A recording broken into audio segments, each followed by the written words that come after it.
The medical bay at Kethorveth Station was not designed for comfort. It was designed to be functional, and it was, in the way that most frontier outpost facilities are, functional. Lights bright enough, surfaces clean enough, equipment old but calibrated. I had arrived 3 years prior with a field kit, 2 replacement autoclave cartridges, and a contract that said 24 months, which I had renewed twice without examining my reasons too carefully. The station housed 41 researchers, 2 maintenance teams, and 1 administrative coordinator, who was also responsible for the commissary. It orbited a gas giant at the edge of the compact survey reach, studying atmospheric particulate drift for reasons I had never fully parsed from the briefing materials. It was quiet. I had wanted quiet. I had been a field surgeon for 11 years before Kethorveth. Compact forward deployment contracts, mostly. The kind of work where you learn to set fractures in the dark and decide in 3 seconds which patient the next hour belonged to. I was good at it. I was also tired of it in the way that accumulates slowly and then arrives all at once in the middle of a perfectly ordinary procedure. I had not burned out dramatically. I had simply looked up one morning in a surgery tent and understood that I had given what I had to give in that particular capacity, and that continuing past that point would diminish what I brought to the work rather than deepen it. So, I filed my transition papers, took a 6-month sabbatical on a station near Compact Central that I barely remember, and accepted the Kethorveth posting because it was the furthest from a conflict zone I could get while still practicing medicine. 3 years in, I knew the station the way you know a house you live in alone. Every surface, every tendency, every small variance in the atmospheric cycling that meant the eastern corridor's humidity would read 2 points high on cold mornings. I knew the researchers by their medical histories, their minor complaints, and the particular ways their biology logged stress. I had treated laceration repairs, a stress fracture, 2 respiratory infections, 1 allergic reaction to a survey chemical that I had caught early enough that the researcher in question never fully understood how close it had been, and a significant head contusion from a maintenance worker who had misread a ceiling clearance in sublevel 2. I had treated Velson Ethel once before the day everything changed. She had come in 7 months after my second contract renewal, nearly 2 years after my arrival, with a contact irritation reaction on her left forearm from a survey particulate sample she had been handling without her full set of gloves. She had explained this without apparent embarrassment, which I appreciated. Many researchers treated the medical bay as a place of mild shame, somewhere you went when you had failed to be careful enough. She had treated it as simply the next correct step, which was the right way to think about it. I had applied a neutralizing compound, confirmed that the reaction was superficial and already retreating, and told her to keep the arm covered for 48 hours. She had thanked me in the flat, precise way she seemed to do everything and left. I had not thought of her particularly after that. She was one of the 41. She occupied a module in the research wing's 3rd tier and worked in atmospheric sample analysis. She was Kethvarath, one of the older species in the compact, long-lived, few in number, with a social structure built around extended family units called houses that I only partially understood despite 3 years of occasional reading. She was wine-dark, was what I would have said if someone had asked me to describe her. Her skin was a deep reddish tone that seemed to shift between the color of old garnets and the color of drying rust, depending on the light. Her hair was black, with silver threading through it that I had initially taken for gray before someone told me it was the natural metallic trace pigment of her house line. She wore it in a tight, high knot. Her eyes were pale silver, with a faint gold ring at the edge of each iris that caught the light when she turned her head at certain angles.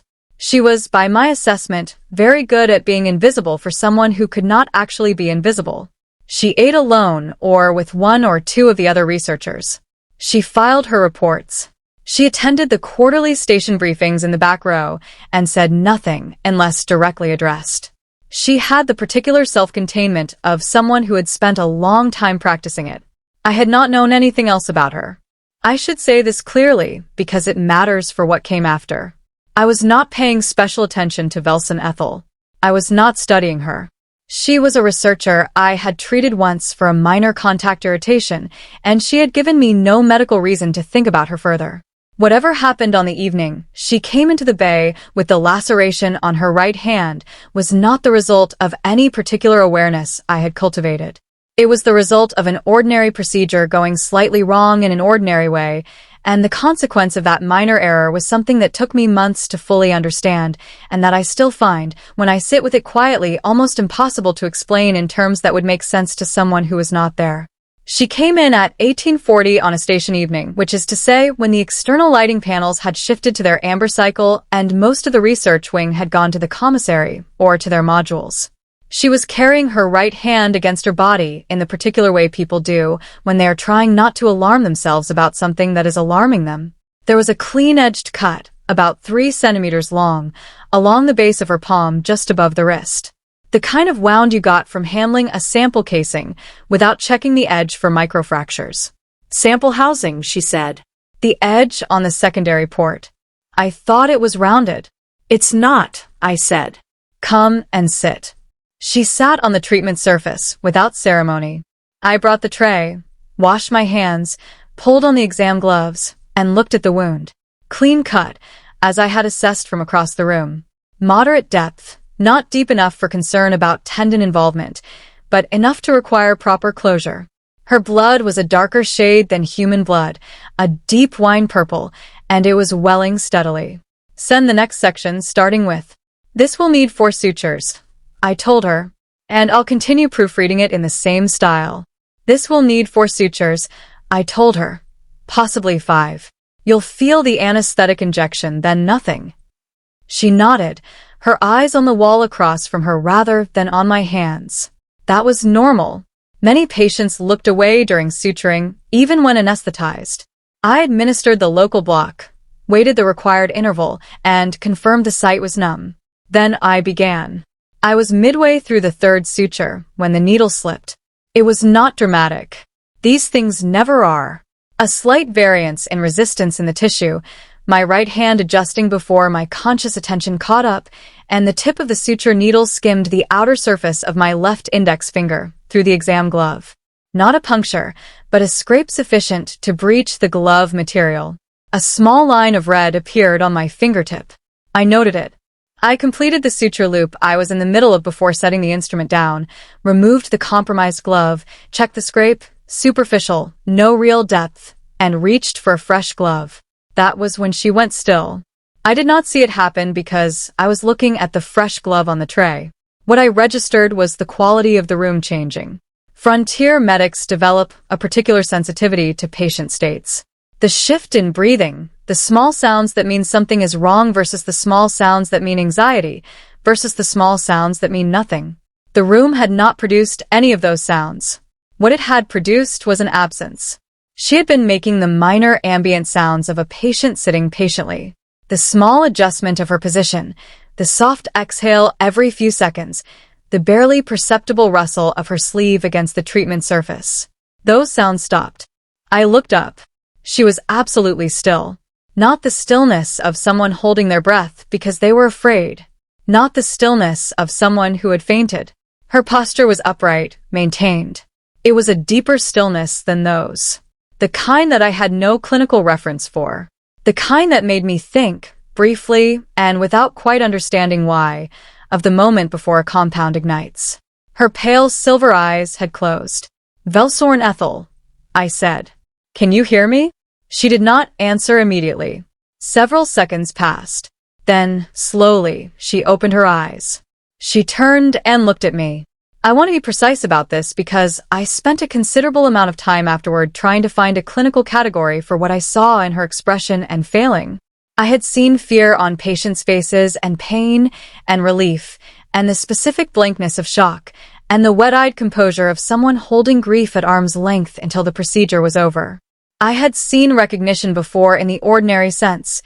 People recognizing their surroundings after sedation. People recognizing that the news was better than they had feared. What I saw on Velsorn Ethel's face in that moment was not any of those things. It was recognition, in a sense I did not have a word for. She was looking at me, as if she were reading something written on the inside of the air between us. Something that had always been there, and that she had somehow, impossibly, just learned to see. "Dr. Dresch," she said. Her voice was very quiet. It had always been precise and even. It was still precise and even, but something under it had changed, some register beneath the register, and I heard it without being able to name it. "Yes," I said. "Are you all right?" She looked at my hand, at the fresh glove I had not yet put on, at the small scrape on my left index finger. "Your blood," she said. It transferred. I looked at my hand, then at her wound site, and then I understood what had happened in the physical sense. The scrape. The compromised glove. The suture loop I had completed before addressing it. A trace amount of blood on my fingertip had transferred to the wound edge. Standard exposure protocol would apply. There would be forms. None of this was medically alarming for either of us.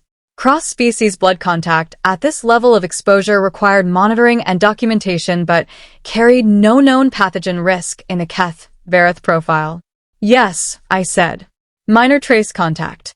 I'll note it in both our files, and we'll run a standard monitoring check over the next 72 hours. It's a low-level exposure." "It woke up," she said. I stopped. She was still looking at her hand. At the wound I had not yet finished closing.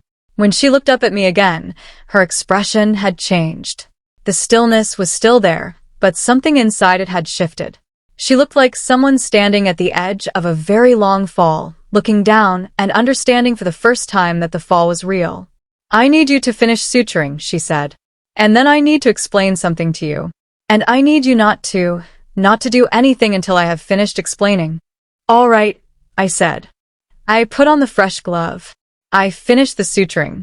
My hands were steady. Field medicine teaches you to keep your hands steady when your mind is doing other things. I placed the 4th suture and the 5th because the wound warranted 5, and I sealed the site and applied the closure dressing. I noted the blood transfer in the Bay log and in her file with the standard exposure notation, and I set the tray aside. Then I sat down in the medic's chair across from her and waited. She was quiet for a moment. Her left hand rested in her lap. Her right hand, sutured and dressed, she held slightly away from her body, not quite looking at it. When she finally spoke, she spoke carefully, the way I had come to understand she spoke about everything, as if the words had been selected and placed rather than simply said. "The Kthar are an old species," she began. "Older than the compact. Older than most of the species in the compact by a significant measure. There are aspects of our biology that are remnants. Things our ancestors had that most of us still carry in a dormant form that serve no purpose in the present structure of our lives, that we have simply kept, the way old houses keep rooms that are no longer used." She paused. "One of those remnant systems is called the Velsorn response. In the pre-compact period, before we had interstellar contact, when our species was planet-bound and tribal, it functioned as a bonding mechanism. A compatibility identification system. When a Kthar individual came into blood contact with a biologically compatible mate, the dormant response activated. It produced a cascade of neurological and biochemical changes that were irreversible." I was listening very carefully. I am a medic. Listening carefully is the core of the job. Send the next part, and I'll continue proofreading it in exactly the same way. "In the modern period," she continued, "the Velsorn response is almost entirely suppressed. The biological conditions that once triggered it, the specific protein markers in compatible blood, no longer exist in most species we have contact with. The response still exists in our genetics. It simply has nothing to activate it. The result is that most Kthar live their entire lives without the response ever engaging, and most are not even aware they carry it. It is a dormant system, a vestige, like the remnant light organs in some deep ocean Earth species your marine biologists study." Another pause. She was choosing her words with extraordinary care. "There is a subset of Keth-Verith individuals, perhaps 2 to 3% of the population, who are what the old texts called Velkith throwbacks, individuals whose dormant systems are more active than the baseline, who carry the ancient genetic profile more completely. In the old period, a Velkith was considered valued. The response was more powerful in them, the bond more complete, the compatibility more thoroughly confirmed. In the modern period, a Velkith is a biological anomaly. The response is more active, but there is nothing to activate it. So what you have is a dormant system that is not fully dormant, that is closer to the surface, that requires less stimulus. In the old period, that made a Velkith the most sought-after pairing.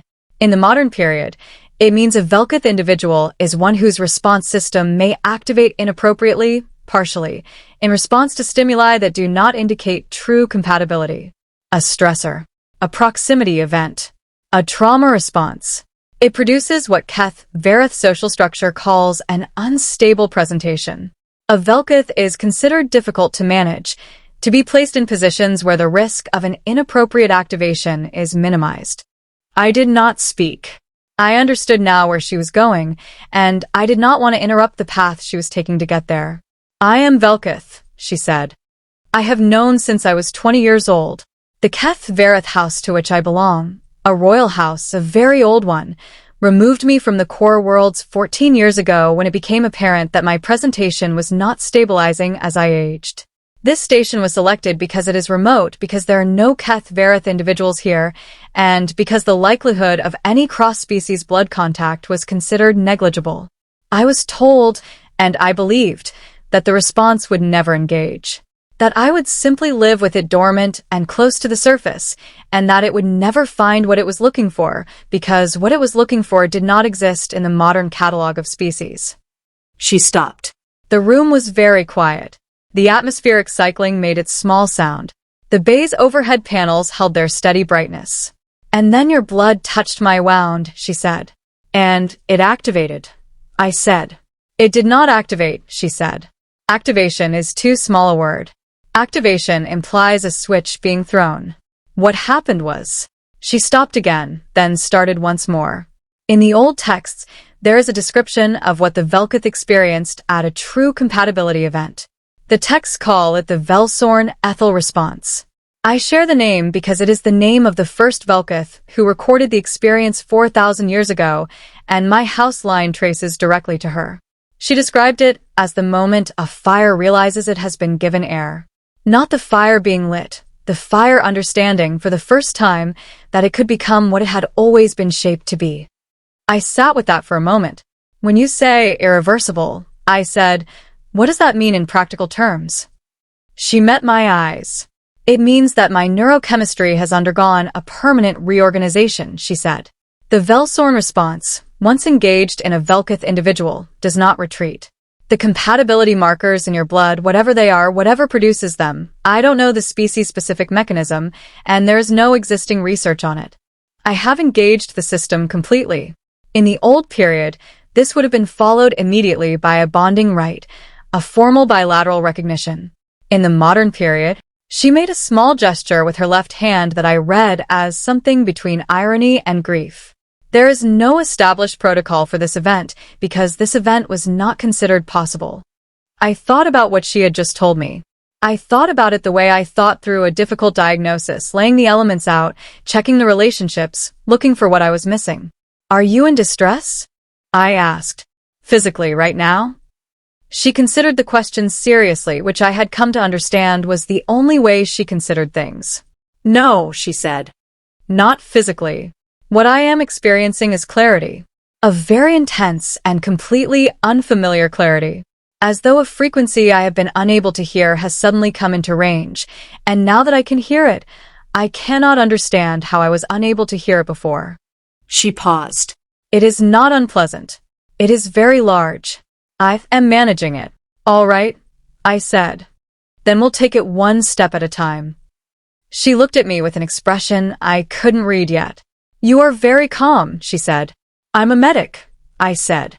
Calm is the job. This is not a medical situation. It arrived through my medical bay, I said. That makes it my situation, which means calm is appropriate. She looked at me for another long moment. Then she looked away at the wall, at some middle distance that contained something I couldn't see. You should know, she said quietly, that the house will send someone. Your family house. Yes. The station medical record will flag the blood transfer. It is standard compact protocol. The house has watchers on the compact data network. They will see it within 24 hours. They will send a representative with authority to classify the event, suppress the medical record, and remove me from the station. She said it without particular emotion, the way you describe a weather pattern. They have done this before, twice in the 14 years I have been at the station. Both times, A Keth Vareth male from the core worlds came for a standard survey visit, and the proximity activated a partial response in me. The house suppressed both events before any formal documentation could be filed. What happened tonight is different. This is a full engagement, not a partial response. But I expect their approach will be the same. I looked at her. Can they do that? I said. Override a compact medical record. The house is old and has significant influence with compact administrative bodies, she said. They have done it before. Then why are you telling me? She turned back to look at me, and there was that expression again, the one I couldn't. Send the next part, and I'll continue from fully name yet. Exactly where this section ends. Fully name yet, the one that had been on her face from the moment she had opened her eyes after the stillness. Large and steady, and slightly frightening in its completeness. Because you have a right to know, she said. Because what occurred tonight involved your blood. Because whatever your biological profile carries, whatever the protein marker is, it is yours. And you should understand what it has done. And you should not simply have it explained away by a house administrator who will tell you there was a calibration error in the sample reader. I considered this. What do you need from me? I said. She was quiet for a moment. I don't know yet, she said.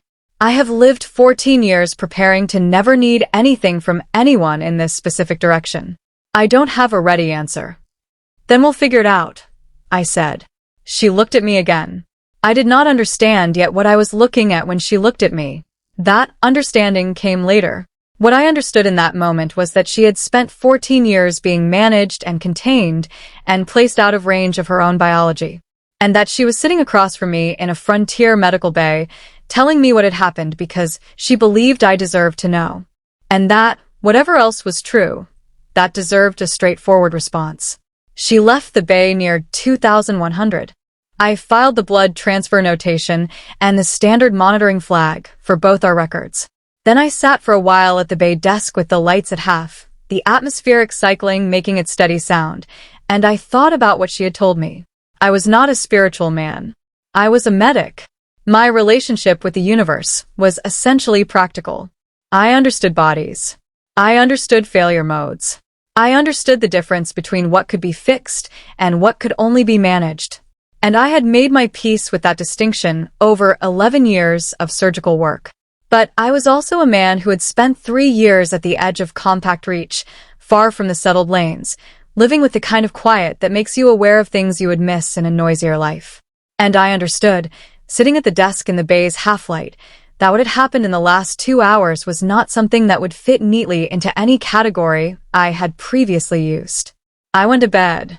I slept poorly, not because I was frightened, but because my mind was doing the thing it did when a diagnosis was still assembling itself, running connections at the edges of consciousness, checking relationships, looking for what it was missing. She came to the bay at 7:30 before the morning briefing, carrying 2 cups of the ground seed concentrate she apparently drank in place of the synthesized coffee most of the station preferred. She set one on the desk in front of me, without asking whether I wanted it, and sat in the patient chair across from the desk rather than on the treatment surface, which told me she was here to talk rather than to be treated. The house will know by now, she said. The flag on the blood transfer notation would have reached their monitoring system within the hour. How long before someone arrives? I said. 24 to 36 hours if they respond immediately. The nearest route from the core worlds to this station is 31 hours at standard transit. She held her cup in both hands.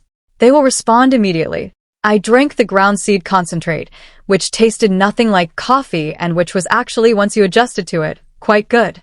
Tell me about the house, I said. If you want to. I want to understand what we're dealing with. She was quiet for a moment, looking at the cup in her hands. The Velsorn house is very old, she said. One of the 7 founding houses of the Keth Vareth compact integration. In the old period, before interstellar contact, we were the house that administered biological records, births, pairings, the Velsorn confirming rights, and genetic line management. We were considered the house of biological authority. It was not a ceremonial role. It was a practical one. The species continuation depended on accurate pairing records, on understanding which biological lines were compatible, and on managing the Velkith individuals carefully because they were the strongest genetic contributors and also the most unpredictable. Unpredictable how? She looked up. The Velkith response, when it engaged, was total. The old texts are very clear about this. A Velkith individual whose ancient instinct had fully engaged for a compatible partner was not easily managed through administrative channels. The ancient biology does not negotiate. It does not respond to arguments about standing or political implications. It simply knows what it found, and it holds. She paused. The House learned to manage this by ensuring the Velkith were the most carefully supervised members. Paired early, in controlled circumstances, to partners the House had pre-approved, in events that were documented and sealed and became part of the House record rather than public knowledge. When the compact formed and the old planetary structure dissolved, the House lost much of its administrative function, but it kept the management protocols. Habit, I think, and perhaps the recognition that a Velkith individual whose instinct engaged with an unapproved partner could be a significant complication. An unapproved partner, I said, like a human frontier medic. Yes, she said. Exactly like. I looked at her across the desk. In the morning light through the base viewport, a narrow strip of the gas giant's amber and gold was visible at the frame's edge. Her wine-dark skin had a depth to it that I had not noticed in the harsher examination lights of the previous evening. And the silver threading in her hair caught the ambient light in a way that made it look less like a color and more like a quality. Like the way old metals develop a patina that is more interesting than the original surface. Do you have family there? I said. In the house? People who are yours outside the politics of it. She was quiet for a moment. My mother, she said. She died when I was 26. She was the one who told me what I was, what the Velkith designation meant, what the House's response to it would be. She was not Velkith herself, but she understood it. She told me that the ancient texts described Velkith individuals as those who carried the species' oldest knowing. That if the modern world had no room for that knowing, the fault was with the modern world and not with the knowing. She paused. Send the next section, and I'll continue proofreading from exactly where this one ends. She also told me to be careful and that the House would not protect me in the way she meant by protect. And that I should learn the charter law and learn it better than any House administrator because that was the only armor I had. She sounds like she understood things clearly, I said. She did. Velsorn Ethel said. She was the most precise person I have ever known. We sat in a silence that was not uncomfortable. I drank the ground seed concentrate, and she drank hers. And the gas giant made its ancient, slow turning outside the viewport.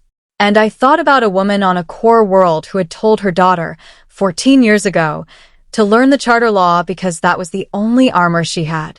And I thought about the fact that her daughter had apparently done exactly that and had been waiting for the moment to use it. I pulled the compact medical records charter up on the terminal, and she walked me through it the way she had walked me through her own biology that night before. Precisely, without simplification, checking that I understood each element before moving to the next. She knew the document well. She knew it the way people know things they have studied when they understand that the knowledge is not academic but necessary. The kind of knowing that has a different quality from ordinary learning, sharper and more complete, and retrieved from a different place in the mind. I made notes. I asked questions. She answered them. And when I asked questions that revealed I had misunderstood something, she corrected me without impatience and without making the correction feel like a correction. She was a good teacher. I suspected she would have been a good teacher in any subject. She had the quality of caring that the other person actually understood rather than simply caring that she had explained. By the time we finished, I understood the relevant charter provisions well enough to use them. And I understood something else as well, that she had been carrying this knowledge alone for 14 years. This careful architecture of legal protection that she had built for a scenario she had not quite let herself believe would arrive. And that there was something in the quality of her attention during those 4 hours. The way she worked through the document with me as a partner rather than simply stating what I needed to know told me she had not been looking for someone to fight this for her. She had been looking for someone to fight it with her. Those were different things, and she had understood the difference. The House representative arrived 31 hours later. His name was Velther Orvek, and he was from the administrative branch of the Keth Verith Velsorn House. Thin, formal, with the particular bearing of someone accustomed to walking into situations and rearranging them. He came directly to the medical bay, which suggested he had been briefed on where the record had originated. He introduced himself without warmth and told me that there had been a data anomaly in the station's medical logging system related to a routine blood transfer notation, and that the House was here to ensure the record was corrected, and that the affected party, he meant Velsorn Ethel, was not subjected to unnecessary distress based on an incorrect reading. I listened to all of this. Then I said, "The record is accurate. I have the sample retained, and Velsorn Ethel is not here." He looked at me with the patience of someone who had done this before and expected me to behave as the other people in his previous experiences had behaved. "Dr. Dresch," he said, "you are a compact contracted medic. You have no standing in a matter pertaining to Keth Verith biological classification. The record in question involves a complex species-specific condition that you are not equipped to assess. I am asking you, professionally and as a matter of compact interspecies courtesy, to allow the correct administrative process to resolve this." "I'd like to see the authority document," I said. He produced a document. It was official compact interspecies administrative paperwork, properly formatted with the House seal and the compact administrative co-signature. It authorized the House to classify and seal medical records involving Keth Verith biological conditions at the request of the relevant House authority in cases where the condition in question involved a dormant system event. I read it carefully. I am a medic. Reading documents carefully is part of the job. This document authorizes classification of records involving partial dormant system events, I said. Velsorn Ethel's condition, as recorded in my medical log, is a full Velsorn response engagement. That is a different classification. This document does not cover it. He looked at me. "The distinction is a matter of degree," he said. "The House has authority over all Velsorn response records. The distinction is a matter of the Compact Medical Records Charter, Section 14, subsection C," I said, "which holds that a full engagement event constitutes a bilateral biological event rather than a unilateral dormant system activation, and is therefore subject to the full record requirements of both parties involved. The second party in this record is me. My record is not subject to House authority. And if the event is bilateral, the record cannot be classified without my consent." There was a silence. I should say this clearly. I had spent the previous 31 hours reading everything I could find on Keth Verith biology, Velsorn response events, the Compact Medical Records Charter, and interspecies biological event classification. I had done this in the same way I had always done research that mattered, thoroughly, without shortcuts, without assuming I understood something until I had confirmed it. I had also spent a portion of those 31 hours sitting in the observation corridor with Velsorn Ethel, who had told me, with the precise care she brought to everything, exactly what the House would say, and exactly what sections of the Charter they were likely to misrepresent. "The sections I cited to him," I said, "subsection C of Section 14. I want to confirm I have the right clauses before he gets here. Will you walk me through them?" She set down her cup. "Yes," she said. "I will." We spent the next 4 hours in the observation corridor adjacent to the bay, the only part of the station that had the combination of a reliable data terminal and enough empty space that we could work without other researchers wandering through. She had spent 14 years being managed. She knew every move in this particular game. She had simply, until now, had no one willing to play the other side of it. Velther Orvek looked at me with the expression of a man recalibrating. "You have spoken with her," he said. "I have," I said. "She's my patient. It would be unusual if I hadn't." "Dr. Dresch," he said, and the warmth in his voice now was the kind that is actually the absence of warmth, the kind that is used as a management tool. "I understand that you may feel a degree of involvement in this situation. It is a feature of the Velsorn response that the non-Keth Verith party in a bilateral event can experience a secondary sympathetic effect, a sense of connection, of investment." "Are you telling me what I'm feeling?" I said. He stopped. "Because I'm a medic," I said. "Telling patients what they're feeling is generally considered poor practice." I'd extend that to telling anyone what they're feeling. Another silence. He tried a different angle. She is a member of a royal house, he said.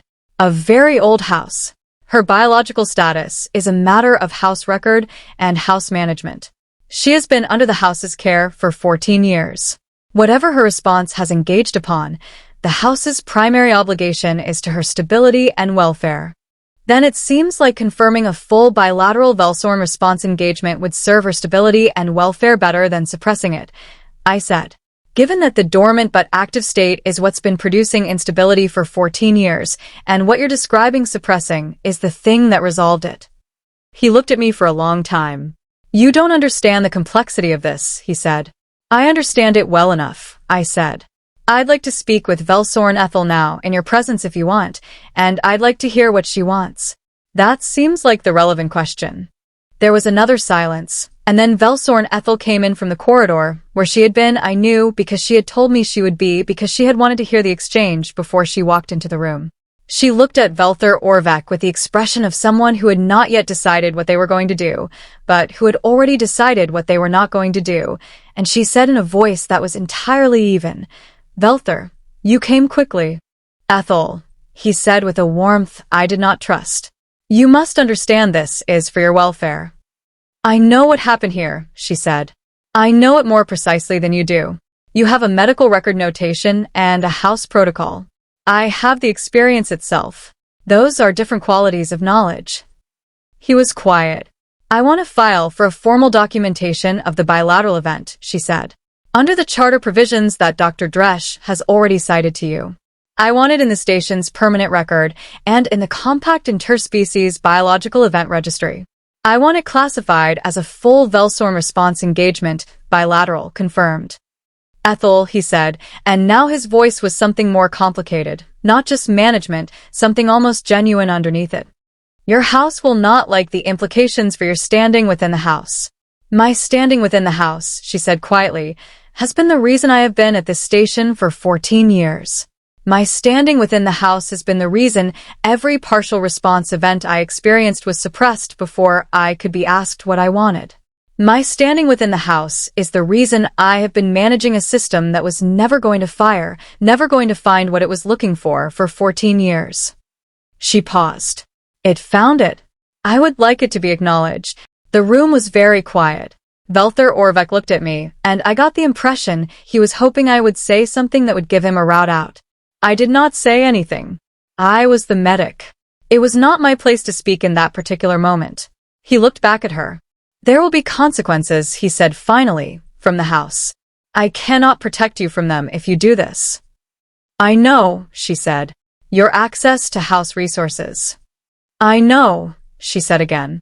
The reaction from Velther, she said, and her voice, for the first time in all of this, had something in it that was not composure, something older than composure, something that the composure had been built on top of for 14 years, and that was now quietly tired of being underneath. I know. I understand what I am choosing. I am asking you to document it. He looked at her for another long moment. Then he said, I will need to report this to the house. Yes, she said. You will. I cannot guarantee your reception when you return. I'm not asking you to. He gathered himself. He was a formal man, a houseman, and he did what formal housemen do when the situation has resolved in a direction they cannot change. He made it orderly. He took out his documentation slate. He said the formal words. He noted his objection for the house record. He filed the co-signature the charter required and submitted the bilateral event documentation to the compact interspecies registry before he left the bay. And his footsteps in the corridor were the footsteps of a man who was going to have a long conversation with a house that would not be pleased. And I did not feel particular sympathy for the conversation ahead of him. When the corridor was quiet, I looked at Velsorn Ethel. She was standing very still again, but it was a different kind of stillness than the one in the treatment chair. That had been the stillness of something engaged. This was the stillness of something that had been held compressed for a very long time and had just been permitted to take its full shape. Is there a bonding right, I asked, that the old texts describe? She looked at me. Yes, she said. It is called the Velsorn Ethel confirming, named for the same ancestor. It involves a bilateral acknowledgement before a registered record. It does not require a ceremony. It can be as simple as both parties stating the bond before the station law. She paused. There is a bonding chamber in the station. It was built into the original design because the construction contracts required standard Keth Verith facility compliance. It has never been used.